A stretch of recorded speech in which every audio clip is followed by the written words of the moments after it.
The Yellow River is not just an iconic river of China, but also the symbol of the Chinese spirit, bearing burdens, its sedimentation, adaptation, its course changes, and perseverance, its continual flow. For thousands of years, the river has been admired by great poets, artists, and common people. Many poems and songs tell the spirit of the Yellow River and Chinese people, including Defend the Yellow River and Ode to the Yellow River. For thousands of years, the country's mother river has brought the people residing along her both much joy and grief. The most sediment-laden river in the world, it has caused numerous floods throughout history. As the sediment deposits keep accumulating on the riverbed, some of the surrounding areas become lower than the riverbed, resulting in a threat from flooding to locals. And so, for thousands of years, Yellow River protection and flood prevention have been a priority in national governance.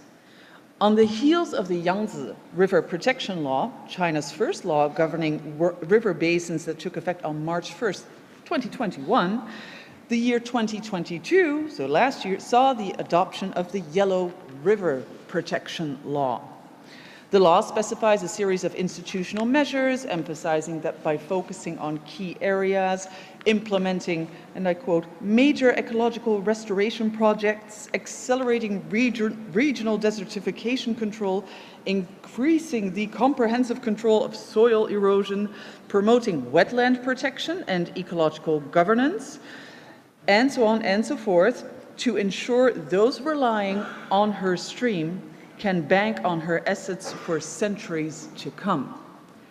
Now, as a sinologist who happens to look at China through the angles of fashion and urban culture, I would like to extend the narrative from the Yellow River Protection Law and ecological restoration to the country's current younger generations and their growing eco-consciousness.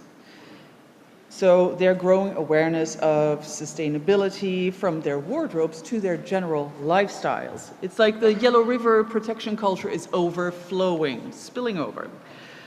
Many of China's millennials, and particular Gen Z consumers, consider themselves expert consumers, and they do their homework before purchasing products. That includes checking whether Mother Nature is getting her fair share of respect. Gen Z and millennial consumers in China, as well as India and other emerging economies, are more environmentally conscious, more likely to buy sustainable products, and more distrustful of corporate sustainability than their counterparts in developed countries, according to a 2022 Credit Suisse Research Institute report. Now, sustainable fashion and lifestyles are a growing trend in China as more and more designers and brands, which don't necessarily focus on fashion, but perhaps offer, I don't know, traditional cups and plates artisanally produced by one of the country's minorities. They focus on ethical sourcing and durable practices to appease shifting consumer values.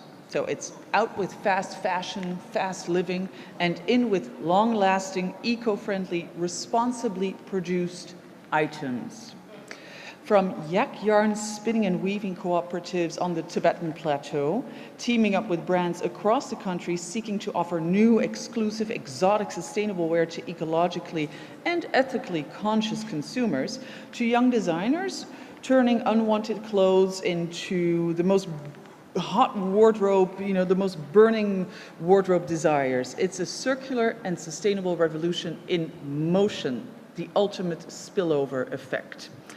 Now, even during Shanghai Fashion Week, sustainability has been high on the agenda since 2018. And by the way, I'm branching out to Shanghai because the Grand Canal of China actually helped reunite North and South China and connected the Yellow River in the north with the Yangtze River in the south. So it's completely legit. But so back to Shanghai Fashion Week. Inviting speakers, leaders, and innovators in the field of all that is ecopreneurial style, this Fashion Week has since 2015 been upping the sustainable stakes by informing invitees on the fashion emergencies at hand and calling for more thoughtful designer action. Circularity was again a hot topic during the last Shanghai Fashion Week, which actually took place just a few weeks ago, with many millennial and Gen Z designers implementing sustainable techniques, whether these be using fabric made from waste-based products or promoting their brand's zero-waste lifestyles and lifestyles visions. And attendees plus potential customers alike were all for it. So the last Shanghai Fashion Week was a great success in terms of sustainability. And as post-pandemic global and domestic shifts in China on issues like climate change and green energy are spurring young Chinese nationwide to reconsider their values and purpose in life, these younger generations truly do want to make a difference in the world. They want to be positive and contributing members and contribute something to the greater good. So as the Yellow River culture flows over across China, it seems that especially the country's millennials and Gen Zs have collectively decided to go with the flow, the green flow.